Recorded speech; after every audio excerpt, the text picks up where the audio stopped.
Naga Sastra Sabu Inten, halaman 626 sampai 640. Pada hari yang kedua, Maeso Jenar dan Aryo Saloka kembali menyusuri lubang gua itu jauh lebih ke dalam. Karena pandangan mereka yang sudah agak biasa di dalam gelap, maka meskipun remang-remang mereka dapat melihat di dalam gua itu. Namun yang tampak hanyalah bayangan-bayangan batu yang menjorok tak teratur. Ada yang runcing, ada yang seperti gerigi, dan ada yang halus licin seperti digosok. Juga pada hari yang kedua, mereka tak mendapatkan apapun yang menarik perhatian. Dengan perasaan jemu mereka kembali ke ujung gua, di mana mereka menemukan cantrik yang mengantarkan mereka telah berada di situ. Ada sesuatu yang terjadi? Tanya Maeso Jenar tak sabar. Cantrik itu menggeleng tenang. Tidak ada, jawabnya. Lalu apakah yang dilakukan oleh orang-orang Laskar Gunung Tidar itu selama ini? Sambung Maeso Jenar. Menari dan menyanyi seperti orang gila, jawab cantrik itu. Mereka berbuat aneh-aneh, kami tidak melihat dengan jelas. Tadi malam kami mencoba mengintip mereka, meskipun kami sama sekali tak berani mendekati. Tetapi dari jarak yang sedang, kami melihat mereka menari-nari mengelilingi perapian dengan laku yang aneh-aneh. Lebih mengherankan lagi bahwa di antara mereka terdapat pula laskar-laskar perempuan. Dan apa yang kami lihat adalah sangat mengerikan. Kami hampir tak percaya pada mata kami. Lebih-lebih lagi perempuan yang mereka anggap pimpinan mereka, yang mendapat gelar harimau betina dari Gunung Tidar. Mendengar cerita cantrik itu, mulut Maeso Jenar serasa terkunci. Tak sepatah kata pun ia menjawab. Dadanya berdentang-dentang dengan kerasnya. Apalagi ketika ia sadar bahwa tak ada sesuatu yang dapat dilakukan. Dengan adanya Simorodro dari Alas Lodaya dan Bugel Kaliki, maka setiap usahanya pasti akan sia-sia. Karena itu untuk sementara ia terpaksa membiarkan segalanya terjadi sampai ia menemukan suatu cara untuk mengatasinya. Cantrik itu tidak lama tinggal di dalam goa. Segera setelah ia menambah bekal-bekal buat Maeso Jenar, ia minta diri. Dengan hati-hati sekali, ia mengendap keluar dan kemudian hilang di balik semak-semak di muka mulut goa. Cerita cantrik itu menambah prihatin Maeso Jenar. Ia merasa seperti orang yang sama sekali tak berarti. Alangkah bodoh dan picik pengetahuan yang dimilikinya, sehingga ia terpaksa membiarkan kemaksiatan itu berlaku di hadapannya tanpa suatu daya apapun untuk mencegahnya. Karena kejemuannya pula, maka pada hari ketiga Maeso Jenar dan Aryo Saloka memasuki gua itu lebih dalam lagi. Batu-batu runcing bertebaran di sepanjang dindingnya. Ketika mereka sampai di bagian lebih dalam lagi, tiba-tiba langkah mereka berhenti. Lamat-lamat mereka mendengar gemerisik halus di sekitar tempat itu.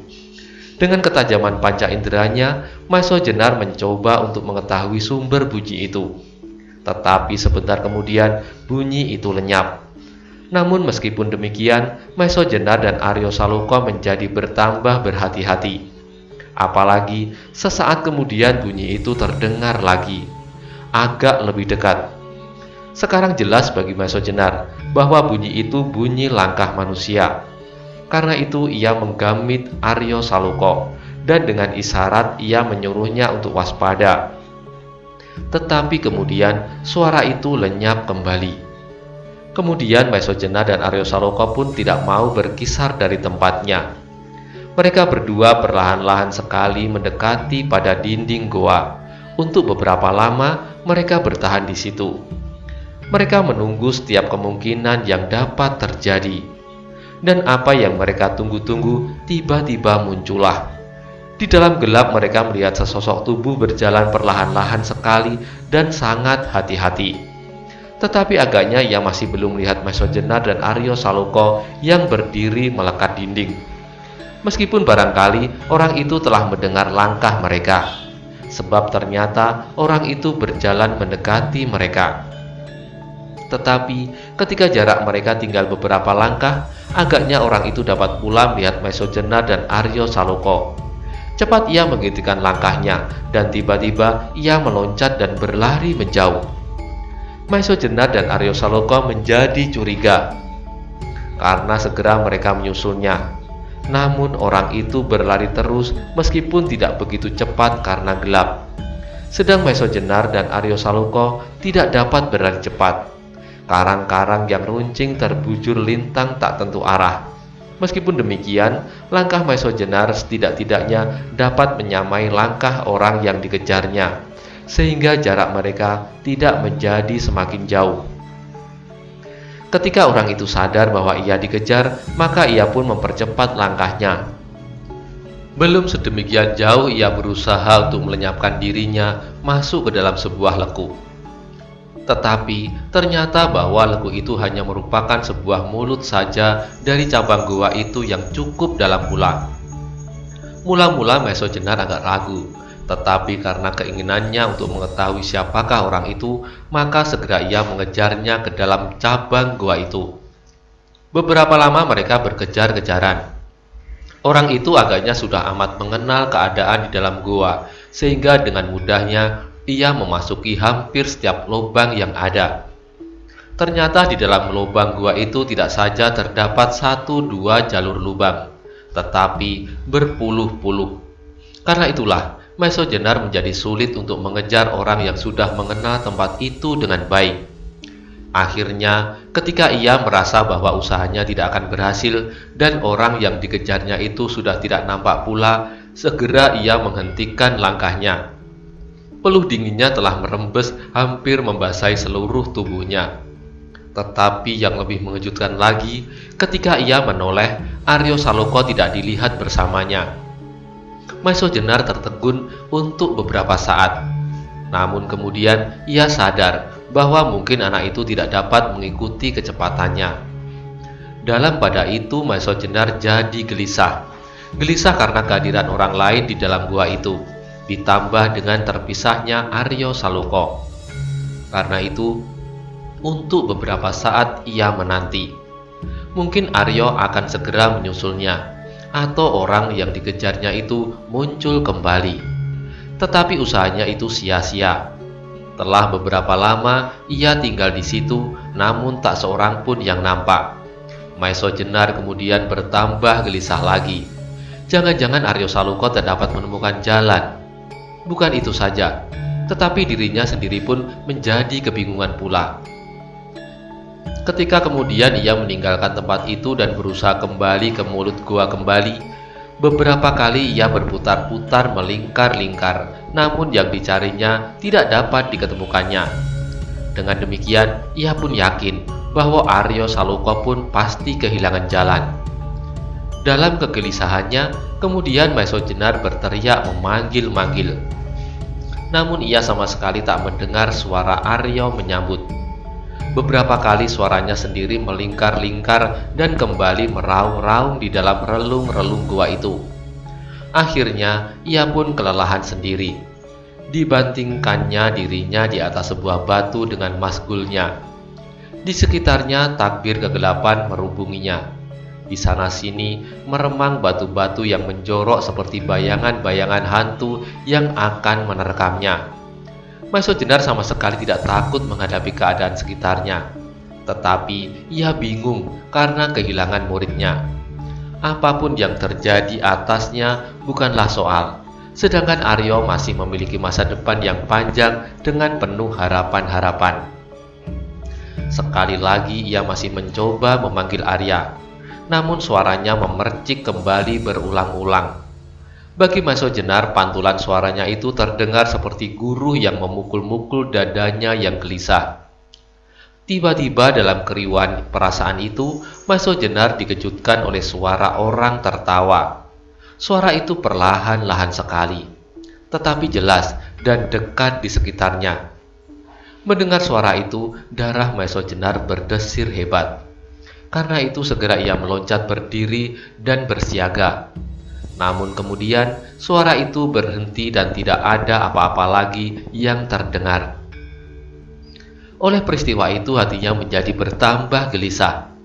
Ia mempunyai dugaan bahwa seseorang telah sengaja memancingnya sampai ke tempat yang membingungkan ini dan mungkin sekaligus memisahkannya dari muridnya. Ketika kemudian suara tertawa itu terdengar lagi, Maeso Jenar menjadi marah bukan buatan. Dipusatkannya segenap inderanya untuk mengetahui arah suara yang mengganggunya. Maeso Jenar adalah seorang yang terlatih baik, jasmaniah dan rohaniah. Karena itu, meskipun perlahan-lahan, akhirnya ia dapat menemukan sumber suara itu. Maka perlahan-lahan sekali ia berkisar dari tempatnya, menuju ke arah suara yang menyeramkan. Beberapa langkah kemudian, ia berhenti di tikungan. Suara itu berasal dari sebuah lubang dinding cabang gua itu. Dengan hati-hati dan penuh kewaspadaan, ia memasukinya dengan melekatkan tubuhnya di dinding. Tiba-tiba hampir ia terlonjak ketika suara itu terdengar kembali hampir melekat di hidungnya. Dan bersamaan dengan itu, dilihatnya sebuah bayangan bergerak-gerak di hadapannya. Tetapi agaknya orang itu pun terkejut pula atas kehadiran Maeso Jenar yang tiba-tiba itu. Ternyata suara tertawanya terputus, dan bayangan itu pun segera bergerak menjauh. Kali ini Maeso Jenar tidak mau melepaskannya lagi. Ia telah kehilangan muridnya karena mengejar-ngejar bayangan itu. Maka sekarang ia harus menangkapnya untuk dipaksanya menunjukkan segala liku-liku goa untuk mencari muridnya. Kembali terjadi kejar-mengejar di dalam goa yang gelap. Untunglah bahwa penglihatan Maeso Jenar tajamnya melampaui mata burung hantu, sehingga meskipun agak sulit, ia masih dapat terus-menerus membayangi buruannya. Tetapi seperti semula amat sulitlah untuk mendekatinya. Gua itu mempunyai beratus-ratus tikungan yang sangat membingungkan. Hampir meledaklah dada Maeso Jenar ketika sekali lagi ia kehilangan orang yang dikejarnya itu. Tubuhnya menggigil seperti orang kedinginan. Giginya gemeretak, kedua tangannya mengepal tinju. Tetapi tak seorang pun yang dihadapinya.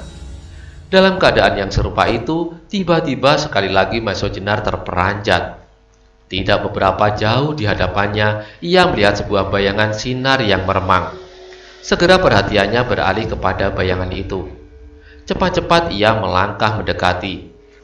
Dan apa yang diketemukan adalah sebuah lubang yang agak besar.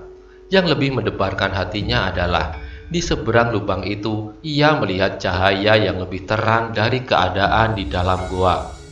Maka dengan hati-hati ia berjongkok dan mengintip keluar. Namun tak ada sesuatu yang mencurigakan. Akhirnya Maeso Jenar mengambil keputusan untuk memasuki lubang itu. Dengan penuh kewaspadaan, akhirnya ia merangkak masuk. Tetapi alangkah terkejutnya, ketika seluruh kepalanya telah berada di luar lubang, pertama-tama benda yang dilihatnya dan disentuhnya adalah batang ilalang. Karena itu, segera ia seperti meloncat, ia melontarkan seluruh tubuhnya. Pada saat itulah angin senja menghembus tubuhnya dengan segarnya. Batang-batang ilalang di sekitarnya yang tingginya melampaui tubuhnya bergoyang-goyang ditiup angin. Di sebelah barat masih membayang warna-warna merah, tetapi matahari telah tenggelam di bawah kaki langit. Untuk sementara, Maeso Jenar tertegun heran. Tiba-tiba saja ia telah berdiri di luar gua. Tetapi mulut gua ini bukanlah mulut gua dari mana ia masuk. Bagaimanapun juga, ia menjadi agak bimbang. Apakah sekarang yang akan dilakukan? Akhirnya ia mengambil keputusan untuk menghadap Panembahan Ismaya. Sebab ia yakin bahwa ia masih berada di Bukit Karang Tumaritis. Ketika Maeso Jenar mulai bergerak, kembali ia tertegun. Didengarnya agak jauh di bawah suara kuda meringkik, disusul oleh gelak tertawa dan sorak-sorai yang riuh. Sekali lagi perhatiannya teralih. Maeso Jenar tiba-tiba ingin melihat apakah yang terjadi, dan sekaligus ia mengharap dapat memecahkan teka-tekinya sendiri serta hilangnya Aryo Saloko. Karena itu, ia segera melangkahkan kakinya dengan hati-hati ke arah suara yang ramai itu. Ketika suara itu telah semakin dekat, Maeso Jenar mulai merangkak di antara batang-batang ilalang. Dan pada saat terakhir, ketika ia menyibakkan daun ilalang, ia melihat suatu pemandangan yang hampir membuatnya pingsan. Yang mula-mula dilihatnya adalah perapian, meskipun malam baru menginjak di ambang pintu. Kemudian, di dekat perapian itu melihat janda Simarudra berdiri bertolak pinggang. Sedang di hadapannya, di atas sebuah batu tampak Joko Soko duduk memandang lidah api yang menjilat-jilat. Sikapnya acuh tak acuh kepada harimau betina yang buas itu. "Soko," kata janda Simarudra, "syaratmu telah aku penuhi." "Bohong," jawab Joko Soko masih acuh tak acuh. "Jangan pura-pura tidak tahu. Aku lihat pada wajah serigalamu itu suatu kerakusan yang tak tertahan-tahankan lagi." "Jangan begitu. Gadis itu hanya sekedar syarat. Syaratku. Jadi jelas, akulah yang penting," sahut perempuan itu. Joko Soko menoleh, lalu dipandangnya orang-orang yang berada di sekitarnya. "Kenapa kalian berhenti berteriak-teriak?" Tetapi tak seorang pun menjawab. Karena tak seorang pun menjawab, ia melanjutkan, "Teruskan, teruskan, aku akan ikut serta." "Jawab pertanyaanku," potong harimau betina itu. "Bagus, bagus kau," jawab Joko Soko. "Aku tak pernah mengingkari janji. Tetapi tunjukkan syarat itu di hadapanku." Terdengarlah tertawa iblis betina itu. Sangat mengerikan. "Kau tidak percaya kepada Simarudra tua dari Lodaya dan juga Bugel Kaliki dari lembah Gunung Cerme?" "Siapa bilang tidak percaya?" sahut Joko Soko cepat-cepat. "Aku hanya minta kau tunjukkan itu kepadaku." "Bagus," jawab janda Simarudra muda. "Sakayon," perintahnya, "bawa bunga pandan itu kemari. Awas Soko, durinya sangat tajam." Joko Soko tidak menjawab. Ia hanya tersenyum saja. Senyuman yang sudah pernah dikenal oleh Maiso Jenar sebagai senyuman ular yang bisanya tajam bukan buatan. Dan karena senyuman itu pula lah dahulu ia mengikutinya sampai ke tengah-tengah hutan Tambak Baya, sehingga ia dapat menyelamatkan Roro Wilis. Dan sekarang agaknya ular laut itu masih belum menyerah. Dengan segala cara, ia agaknya berhasil memperalat janda Simarudra itu untuk menangkap gadis itu. Sebentar kemudian darah Maiso Jenar serasa berhenti mengalir. Tiba-tiba saja dadanya bergetaran dan kepalanya menjadi pening ketika ia melihat dari dalam salah sebuah kemah seorang yang digiring keluar dengan tangan terikat. Orang itu tidak lain adalah Budak Wangi yang dikenalnya dalam keadaannya sebagai seorang gadis bernama Roro Wilis. Sampai di tepi lingkaran Laskar Gunung Tidar, Budak Wangi itu berhenti. Matanya yang merah menyala-nyala karena marahnya beredar pada setiap wajah yang berada di lingkaran itu. Pada saat itu, seorang pengawal dengan sombongnya mendorong punggung Budak Wangi dengan kerasnya. Karena itu Budak Wangi yang tidak bersedia terdorong 2 langkah ke depan. Tetapi setelah itu tiba-tiba ia memutar tubuhnya dan dengan cepatnya kakinya bergerak. Malanglah nasib pengawal yang sombong itu ketika tumit Budak Wangi mengenai perutnya. Meskipun tendangan itu tidak terlalu keras, tetapi karena tepat mengenai arah ulu hati, maka segera orang itu jatuh tersungkur tak sadarkan diri. Melihat peristiwa itu, dengan cepatnya janda Simarudra meloncat maju dengan marahnya. Teriaknya, "Dalam keadaan itu kau masih berani menyombongkan diri di hadapanku." Tetapi sebelum harimau betina itu dengan kuku-kukunya menyobek wajah Budak Wangi, terdengar tertawa yang rendah memuakkan. Dan terdengarlah Joko Soko berkata, "Kau benar-benar seorang pemarah. Kalau syarat yang kau bawa itu kau rusakkan, batalah perjanjian kita." Langkah janda Simarudra muda terhenti. Setelah merenung sejenak, ia menjawab, "Ular laut, kau benar-benar membuat aku gila dan berbuat hal-hal yang sangat bertentangan dengan kehendakku. Tetapi biarlah, aku akan serahkan umpan ini dengan utuh kepadamu." Sekali lagi terdengar Joko Soko tertawa pendek. Matanya yang redup tetapi memancarkan sinar yang mengerikan memandangi Budak Wangi dari ujung rambutnya sampai ke ujung kakinya. "Jangan memandang begitu," kata janda Simarudra. "Kalau aku yang kau pandang demikian, mungkin aku sudah pingsan." Joko Soko tidak menjawab, tetapi ia berdiri dan melangkah ke arah Budak Wangi yang masih berdiri terpaku dengan wajah yang merah membara. Ketika janda Simarudra muda itu melihatnya, maka dengan tertawa nyaring berkata, "Joko Soko, aku masih belum menyerahkannya kepadamu. Apa lagi yang kau tunggu?" Sahut Joko Soko. "Aku akan menyerahkan kepadamu dalam satu upacara resmi di hadapan laskarku sebagai saksi. Tetapi tidak sekarang. Aku masih memerlukannya.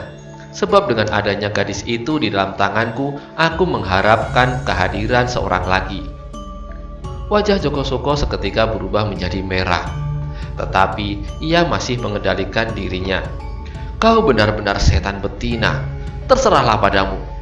Kalau dengan demikian kau akan mengangkat harga diriku, kau akan kecewa. Sebab kedatanganku kemari adalah atas permintaanmu." Sekali lagi keadaan jadi tenang karena suara tertawa iblis betina yang bergetar membentur dinding-dinding pegunungan memenuhi lembah. Lalu kemudian ia berkata lantang, "Marilah kita berpesta. Kita ajak tamu kita ini serta. Mungkin dengan demikian ia akan mendapatkan kegembiraan." Sesaat kemudian ia telah memerintahkan kepada laskarnya untuk mulai dengan teriakan-teriakan dan nyanyian-nyanyian yang sama sekali tak menyedapkan. Pada saat itu, Maiso Jenar yang bersembunyi di belakang semak-semak menjadi gemetar. Ia ingat pada peristiwa yang pernah diketemukan bekas-bekasnya di atas Gunung Ijo, Prambanan. Pada saat itu ia masih belum dapat membayangkan apakah yang terjadi. Tetapi sekarang barulah agak jelas baginya bahwa benar-benar rombongan Simarudra yang sering menculik gadis-gadis itu mempunyai kebiasaan yang mengerikan. Mengingat kerangka-kerangka gadis-gadis di Gunung Ijo itu, bulu Maiso Jenar meremang. Dan sekarang di hadapannya ia melihat upacara itu berlangsung. Teriakan-teriakan dan nyanyian-nyanyian yang tak sedap yang keluar dari mulut-mulut yang kasar itu semakin lama semakin menjadi-jadi. Mereka bergerak semakin cepat mengelilingi perapian. Janda Simarudra dan Joko Soko yang berdiri sebelah menyebelah dengan Budak Wangi berada di luar lingkaran. Tetapi wajah mereka membayangkan bahwa perasaan mereka telah hanyut pula dalam keadaan yang hampir tak sadar. Melihat hal itu, Maiso Jenar menjadi sangat cemas. Cemas akan keselamatan Budak Wangi. Sebab dalam keadaan serupa itu bisa saja malapetaka menimpanya setiap saat. Meskipun selama janda Simarudra itu masih berada di situ, keselamatannya agaknya masih terjamin. Meskipun demikian, Maiso Jenar telah bersiaga penuh. Kalau terjadi sesuatu atas gadis yang berpakaian mirip seorang laki-laki itu, dalam loncatan pertama ia sudah siap mempergunakan Aji Sosro Birowonya. Meskipun seterusnya akan sangat membahayakan jiwanya sendiri. Sebab ia yakin bahwa Simarudra tua dan Bugel Kaliki berada di sekitar tempat itu pula. Tetapi apa boleh buat? Sementara itu, upacara gila-gilaan itu menjadi semakin panas. Dan tiba-tiba lingkaran upacara itu melebar dan melingkar di luar tempat harimau betina itu berdiri. Dalam keadaan yang demikian, tampaklah betapa cemasnya Budak Wangi. Dalam keadaan hampir tak sadar, tiba-tiba janda Simarudra itu kemudian menarik tangan Joko Soko dan diseretnya untuk ikut serta melonjak-lonjak dan berteriak-teriak. Agaknya Joko Soko pun menjadi seperti seorang yang tak berperasaan lagi. Tanpa membantah, ia pun langsung ikut serta dalam pesta-pesta yang mengerikan itu. Sesaat kemudian Budak Wangi memalingkan wajahnya. Upacara itu benar-benar telah menjadi-jadi. Tetapi kemanapun ia memandang, ia melihat keadaan yang serupa, sehingga akhirnya ia memejamkan matanya. Maiso Jenar akhirnya tak tahan lagi. Darahnya yang sudah mendidih itu sudah tidak dapat disabarkan. Karena itulah, segera ia bersiap untuk bertindak. Tetapi sebelum ia bergerak, terdengarlah derap suara seekor kuda. Semakin lama semakin dekat. Orang-orang yang sedang melakukan perbuatan-perbuatan gila itu sama sekali tidak mendengar derap itu. Sehingga kuda itu telah menjadi dekat sekali. Dengan mata yang tajam, Maeso Jenar melihat seseorang di atas seekor kuda merah kehitam-hitaman meluncur seperti anak panah ke arah api yang masih menyala-nyala. Sesaat orang itu mengekang kudanya agak jauh dari perapian itu. Tetapi sesaat kemudian, seperti angin kuda itu meluncur kembali langsung menerjang orang-orang yang sedang sibuk dengan kelakuan-kelakuan mereka yang gila itu. Karena itu, ketika seekor kuda merah kehitam-hitaman menerjang mereka, mereka menjadi kalang kabut dan untuk sementara kehilangan akal. Namun, tidak demikianlah harimau betina, Gunung Tidar, dan Joko Soko. Meskipun mereka baru saja tenggelam dalam irama kegilaan, namun dalam waktu sekejap, mereka telah dapat menguasai diri mereka kembali. Karena itu, segera mereka berloncatan mundur sambil bersiaga. Sehingga ketika orang berkuda itu mengulangi serangannya, mereka sudah siap pula menghindar. Maka sesaat kemudian terdengarlah janda Simarudra itu berteriak dengan marahnya. Dan dalam keadaan yang demikian, segera tampak jari-jarinya yang memiliki kuku-kuku yang panjang itu berkembang mengerikan. Sedang Joko Soko merasa terhina pula. Dengan hebatnya ia menggeram dan sesaat kemudian ia telah meloncat menghadang kuda yang telah berputar itu. Ketika wajah orang berkuda itu kemudian menjadi jelas oleh api yang menyala-nyala di tengah-tengah mereka, segera terdengar suara Budak Wangi nyaring, "Kakang Sarayuda!" Suara Budak Wangi yang melengking lembut itu bagi Maeso Jenar ternyata mempunyai akibat yang hebat sekali. Dalam saat yang bersamaan, ia telah mengenal pula wajah itu, Sarayuda, yang membuatnya berdebar-debar. Bagaimanapun juga Maeso Jenar tidak dapat melupakan bahwa pemuda yang perkasa itu telah pernah mengecewakannya, meskipun sama sekali tidak disengaja. Dan kehadirannya saat ini pun telah menimbulkan suatu persoalan baru di dalam dadanya. Dalam saat yang tegang itu terdengarlah Joko Soko berteriak kasar, "Hai janda Simarudra, adakah orang ini yang kau pancing dengan umpanmu itu?" Terdengarlah suara janda Simarudra itu menjawab, "Aku tak kenal orang ini, betapapun gagahnya, namun ia adalah sombong sekali." Pada saat itu kuda merah kehitam-hitaman itu dengan garangnya menyambar Joko Soko. Tetapi ular laut itu bukanlah anak-anak kemarin sore yang baru mampu bermain kucing-kucingan. Dengan menarik tubuhnya satu langkah ke samping, ia telah bebas dari serangan lawannya. Sambil berjongkok, ia menyodok perut kuda itu dengan tongkat hitamnya. Akibatnya hebat sekali. Kuda itu terkejut dan memekik berdiri. Saat yang demikian memang ditunggunya. Dengan cepatnya ia melompat dan menghantam punggung Sarayuda. Tetapi Demang Gunung Kidul itu pun bukan pula anak ingusan. Ia adalah murid tertua Ki Ageng Pandan Alas. Ketika Demang Gunung Kidul merasa sebuah serangan mengarah ke punggung, sedang kudanya belum dapat dikuasainya, maka dengan kecepatan yang sama, ia telah berhasil meloncat dan jatuh berguling untuk kemudian melenting bangkit dan bersiaga. Dalam sekejap kemudian, terjadilah pertempuran yang seru. Joko Soko bajak laut yang ditakuti di daerah perairan Nusa Kambangan dan mendapat julukan ular laut menyerang dengan ganasnya. Sedang Sarayuda bertempur dengan gagahnya pula. Dengan teguhnya, ia berdiri di atas kedua kakinya yang lincah menari-nari membingungkan lawannya. Pada saat yang demikian itu terdengarlah suara janda Simarudra kepada laskarnya, "Sakayon, jagalah tawanan ini. Kepung rapat-rapat dan jangan beri kesempatan bergerak. Biar aku membantu Joko Soko membinasakan tamu yang sombong itu." Sesaat kemudian berloncatanlah anak buah Simarudra dengan senjata terhunus berdiri rapat-rapat melingkari Budak Wangi yang terikat tangannya. Kemudian janda Simarudra itu pun dengan kuku-kukunya yang tajam beracun mulai melibatkan diri dalam pertempuran melawan Sarayuda. Sarayuda adalah seorang yang tangkas, tangguh, dan perkasa. Namun demikian, ketika ia harus melawan ular laut dan janda Simarudra itu bersama-sama, segera terasa bahwa memang kekuatan mereka tidak berimbang.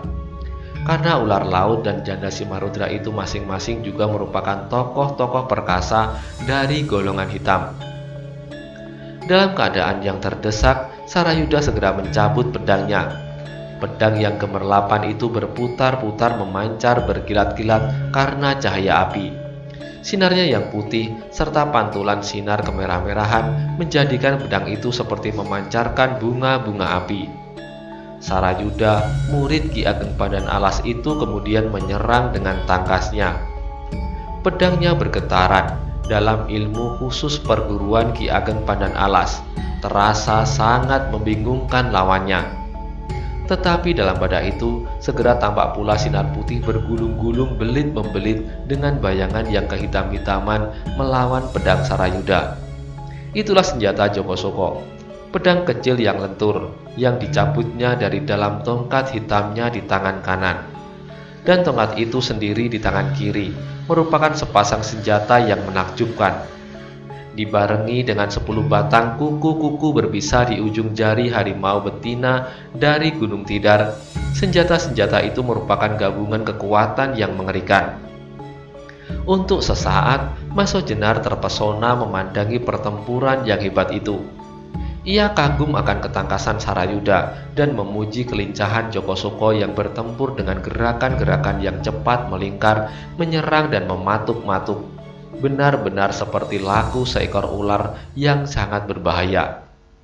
Maiso Jenar baru sadar ketika dilihatnya bahwa Sarayuda benar-benar dalam keadaan yang sangat berbahaya. Dalam keadaan yang demikian, tiba-tiba sekali lagi, Maiso Jenar dikejutkan oleh suatu pemandangan yang tidak diduganya. Di tempat yang agak jauh dari lingkaran pertempuran itu, yang hanya dapat dicapai oleh cahaya api yang sangat lemah, dilihatnya pula seseorang bertempur melawan 2 orang. Tetapi pertempuran ini jauh berbeda dengan pertempuran antara Sarayuda melawan kedua lawannya. Pertempuran yang dilihatnya kemudian itu seolah-olah hanyalah sebuah permainan lontar-melontar yang kadang-kadang diselingi dengan pukulan-pukulan lamban. Namun agaknya gerak-gerak itu merupakan gerak-gerak yang meloncatkan kekuatan tiada taranya. Sesaat kemudian Maiso Jenar segera dapat mengenalnya. Yang seorang itu adalah Ki Ageng Pandan Alas, sedang kedua lawannya adalah si Marudra tua dari Lodaya dan Bugel Kaliki dari lembah Gunung Cerme. Melihat pertempuran itu, Maiso Jenar menjadi bertambah cemas. Ki Ageng Pandan Alas yang datang untuk menolong cucunya ternyata menjumpai lawan yang seangkatan dan berdua pula. Meskipun apa yang terjadi di antara mereka adalah di atas kemampuannya, namun Maiso Jenar dapat pula melihat bahwa Ki Ageng Pandan Alas pun menemui kesulitan untuk melawan kedua tokoh tua dari golongan hitam itu. Sebagaimana Sarayuda juga menemui kesulitan dalam perjuangannya melawan Joko Soko dan janda Simarudra itu. Dalam waktu yang singkat itu terjadilah suatu pergolakan di dalam dada Maiso Jenar. Sudah pasti bahwa ia tidak akan berguna sama sekali apabila ia berani mencoba-coba mencampuri urusan Ki Ageng Pandan Alas. Apa yang dapat dikerjakan hanyalah untuk sementara memperingan pekerjaan orang tua itu. Untuk sementara saja. Sebab kemudian ia akan segera binasa. Maka yang mungkin dilakukan hanyalah melibatkan diri dalam lingkaran pertempuran antara Sarayuda dan lawan-lawannya.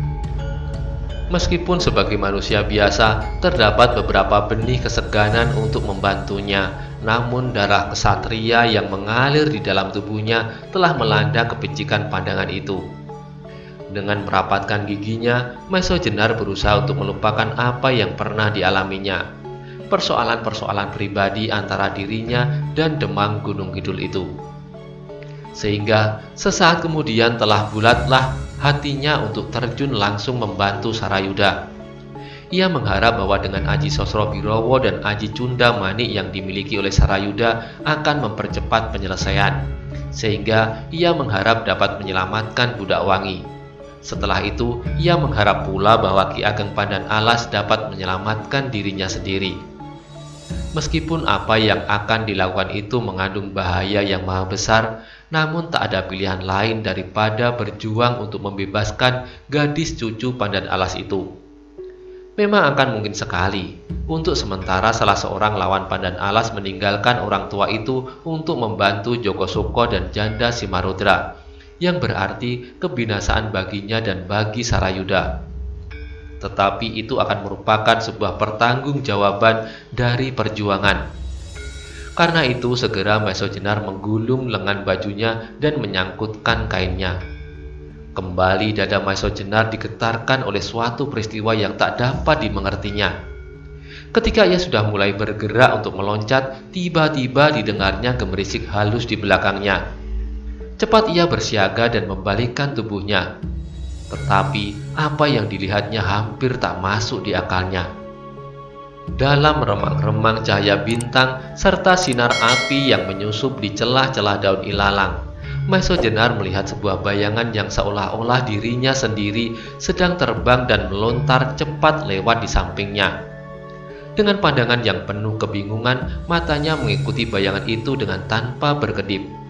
Apalagi ketika ia melihat bayangan itu dengan lincahnya meloncat di atas batu karang tidak jauh dari perapian yang masih menyala-nyala.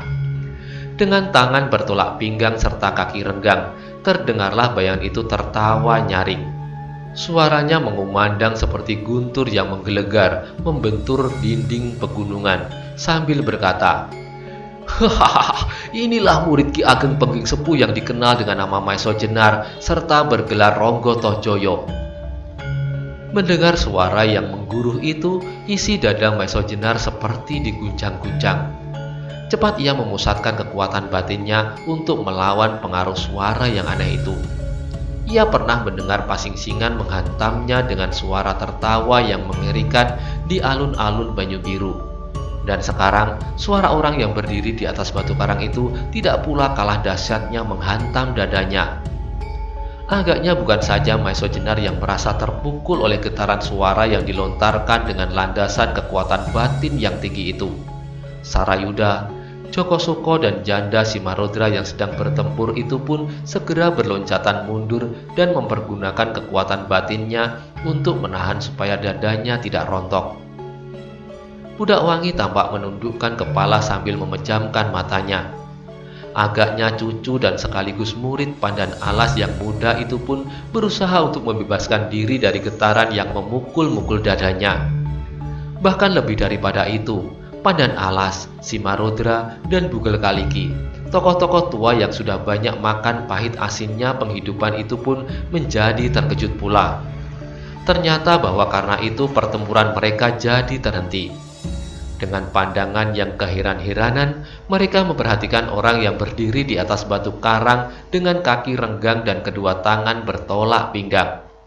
Maesho Jenar yang telah lebih dahulu melihat orang yang menyebut dirinya Maesho Jenar, murid Ki Ageng Pengging Sepuh itu, ketika sinar api mencapai wajahnya segera ia mengenalnya, bahwa wajah itu sama sekali tidak jelas. Rambut yang kasar tumbuh lebat hampir melingkari seluruh muka, bersambungan dengan kumis dan janggut yang rapat tak teratur. Dalam pada itu, Maesho Jenar telah berusaha keras untuk tidak tenggelam dalam suatu perasaan yang aneh, bahwa hampir-hampir ia merasa bahwa orang yang berdiri di atas batu karang itu adalah dirinya sendiri, yang dalam keadaan puncak keprihatinan, sehingga sama sekali tidak sempat memelihara diri. Meskipun beberapa kali Maesho Jenar sudah pernah melihat wajahnya di permukaan air, namun ia dalam saat yang aneh itu harus berjuang mati-matian untuk dapat mengenal dirinya kembali dan membedakannya dengan orang yang berdiri di atas batu karang itu. Untunglah bahwa Maesho Jenar mempunyai kekuatan batin yang tinggi pula, sehingga dalam sesaat ia telah berhasil menguasai dirinya kembali. Semakin lama ia menjadi semakin jelas melihat batas antara dirinya dan orang itu. Bahkan akhirnya ia dapat memperhitungkan berbagai masalah mengenai dirinya dan orang yang mengaku Maesho Jenar itu. Orang itu pasti sengaja memakai rambut, kumis, dan janggut yang kasar dan lebat, supaya wajahnya tidak segera dikenal. Tetapi yang Maesho Jenar masih belum dapat menemukan jawabnya adalah gerak-gerik orang itu hampir mirip bahkan tepat seperti gerak-geriknya, tetapi berada di atas kemampuannya.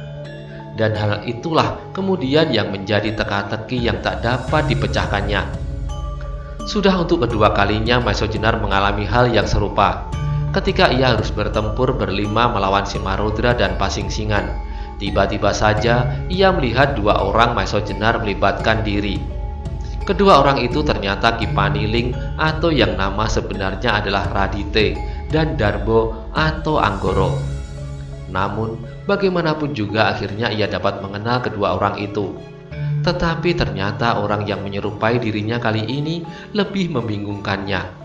Sebab gerak-geriknya mirip sekali dengan geraknya sendiri dalam ilmu warisan Ki Ageng Pengging Sepuh.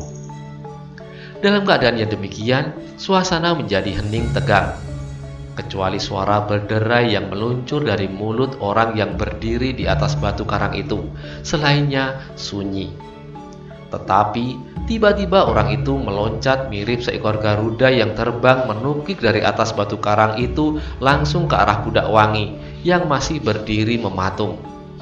Sarayuda, Jakasoko, dan Janda Simarudra itu pun segera tahu maksudnya. Sebab di mata mereka, orang itu tidak lain adalah Maeso Jenar yang sedang berusaha untuk membebaskan Roro Wilis. Maka kemudian terdengar suara Janda Simarudra itu nyaring, "Soko, tamuku sudah datang. Tolong, tangkap dia. Sesudah itu, kau boleh mengambil kami berdua sebagai istrimu. Tapi ingat, aku tidak mau kau ikat." Joko Soko pun kemudian teringat apa yang telah terjadi di hutan Tambak Baya. Orang yang menamakan diri Maeso Jenar telah menggagalkan niatnya waktu ia hendak menculik Roro Wilis. Karena pada waktu itu ia tidak berhasil mengalahkannya. Tetapi sekarang ia telah bekerja keras untuk menambah ilmunya. Joko Soko merasa bahwa ia tidak perlu takut lagi kepada Maeso Jenar. Meskipun terhadap Sosro Birowo ia masih harus sangat hati-hati, dan yang dapat dilakukannya hanyalah menghindarkan diri. Apalagi sekarang ia dapat bekerja sama dengan Janda Simarudra. Sedangkan Sarayuda, ia mengharap bahwa salah seorang dari Simarudra tua atau Bugal Kaliki mengurusnya. Juga terhadap Maeso Jenar itu akhirnya apabila dirinya menemui kesulitan, meskipun ia bekerja sama dengan Janda Simarudra, Joko Soko mengharap Simarudra tua mau membantu menangkapnya untuk kepentingan anaknya. Dalam pada itu, Janda Simarudra itu menjadi gembira. Ia ingin Maeso Jenar tertangkap hidup-hidup. Ia ingin membalas sakit hatinya karena suaminya terbunuh. Tetapi lebih dari itu, keliarannya telah mendorongnya untuk melakukan niat yang memuakan. Tetapi ketika ia melihat wajah Maeso Jenar yang kasar dan berambut lebat itu, ia menjadi agak kecewa. Namun demikian, ia sama sekali tidak mengurungkan niatnya. Orang ketiga yang berdiri di dalam arena itu adalah Sarayuda. Ia mempunyai tanggapan sendiri atas kehadiran Maeso Jenar. Meskipun ia menduga bahwa kehadiran Maeso Jenar kali ini pun bermaksud untuk menyelamatkan Budak Wangi, namun tiba-tiba menjalarlah suatu perasaan cemburu yang meluap-luap. Beberapa tahun yang lalu ia pernah bertempur dengan Maeso Jenar ketika ia menolong Aryo Saloko. Pada saat itu, ia merasakan suatu perhubungan yang aneh dengan orang itu. Apalagi ketika tiba-tiba saja Maeso Jenar pergi meninggalkan pondok Ki Ageng Pandan Alas tanpa pamit. Dan sejak itulah ia mempunyai perasaan bersaing. Meskipun sejak itu Maeso Jenar tidak pernah muncul kembali dan agaknya Ki Ageng Pandan Alas pun sangat membesarkan hatinya. Namun Budak Wangi sendiri tidak pernah membuka hatinya. Ia yakin kalau hal itu disebabkan karena hati itu telah terampas oleh orang yang bernama Maeso Jenar. Berbeda dengan perasaan Maeso Jenar sendiri, yang meskipun ia memiliki perasaan yang sama dengan Sarayuda, namun ia mendahulukan keselamatan Budak Wangi dari perasaannya yang mengganggu.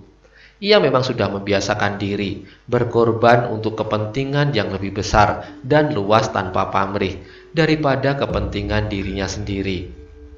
Karena perasaan itulah, maka Sarayuda justru merasa tersinggung karena hadirnya Maeso Jenar. Apalagi setelah ia berjuang mati-matian untuk membebaskan gadis cucu gurunya. Namun tidak ada tanda-tanda akan berhasil. Bahkan akhirnya gurunya sendiri menemui kesulitan pula karena hadirnya kecuali Simarudra tua yang memang sudah diduga sebelumnya, juga Bugel Kaliki. Maka sebelum orang yang menamakan diri Maeso Jenar itu sampai ke tengah-tengah arena itu, ia berteriak, "Maeso Jenar, murid utama Ki Ageng Pengging Sepuh, janganlah kau mengganggu permainan kami." Biarlah kami yang sudah dewasa ini mencoba menyelesaikan persoalan kami sendiri." Terdengarlah orang itu tertawa pendek sambil berhenti beberapa langkah dari mereka. "Aku datang untuk membantumu," katanya.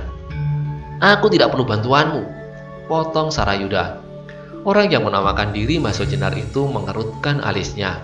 Kemudian ia berkata pula, "Jangan lekas tersinggung. Bukankah kita masing-masing berjanji di dalam hati untuk menghancurkan setiap kejahatan? Apapun persoalan yang ada di antara kita, jangan menjadi sebab bahwa kita tidak bisa bekerja bersama. Sebab juga menjadi kewajibanku untuk membebaskan Adi Budak Wangi." Mendengar nama itu disebut, hati Sarayuda menjadi bertambah berdebar-debar. Lalu katanya, "Pergilah, jangan ikut campur." Tetapi orang yang menamakan diri Maso Jenar itu tidak pergi. Malahan, ia berkata kepada semua yang ada di arena itu, "Dengarlah, aku datang untuk membebaskan Budak Wangi. Siapapun yang menghalangi, tidak peduli siapa saja, akan berhadapan dengan Maso Jenar." Setelah itu kembali ia bergerak maju. Pada saat itu, Joko Soko dan Janda Simarodra yang paling berkepentingan untuk menangkap Maso Jenar itu dan menggagalkan maksudnya. Karena itulah, maka mereka berloncatan maju menghalangi. Sedang Sarayuda menjadi ragu, dan untuk beberapa saat ia kehilangan pegangan. Apakah yang akan dilakukannya?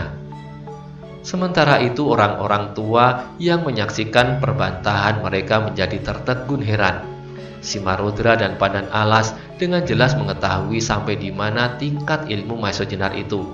Mereka menjadi agak keheran-heranan. Mereka yakin bahwa segala gerakan Maso Jenar itu adalah khusus peninggalan Ki Ageng Pengging Sepuh yang dahsyat itu. Tetapi yang paling heran di antara mereka adalah Maso Jenar sendiri. Apalagi setelah ia menyaksikan orang itu bertempur melawan Joko Soko dan Janda Simarodra. Setiap gerak tubuhnya sampai ke ujung bulunya adalah tepat sekali apa yang selalu dilakukannya atas dasar ilmu gurunya. Karena itulah, maka Joko Soko dan Janda Simarodra yang memang benar-benar pernah bertempur dengan Maso Jenar sama sekali tidak mempunyai curiga apapun terhadap lawannya. Namun, Joko Soko yang merasa bahwa setelah beberapa tahun ia menekuni ilmunya yang diduganya telah dapat melampaui ilmu Maso Jenar, ternyata menjadi kecewa. Sebab Maso Jenar yang dihadapinya saat itu bahkan berdua dengan Janda Simarodra adalah Maso Jenar yang memiliki ilmu yang belum dapat disamai dengan jarak yang seolah-olah tidak berubah seperti pada saat ia bertempur di Tambak Baya beberapa tahun berselang. Demikianlah, pertempuran itu menjadi semakin lama semakin dahsyat. Orang yang menamakan diri Maso Jenar itu bertempur laksana burung Raja Wali yang menyambar-nyambar melawan ular laut yang bertempur bersama-sama dengan seekor harimau liar. Bagaimanapun, Joko Soko ternyata memiliki ilmu yang luar biasa. Ketika pertempuran itu menjadi semakin hebat, gerakan-gerakan Joko Soko menjadi bertambah membingungkan. Bersambung ke halaman 641.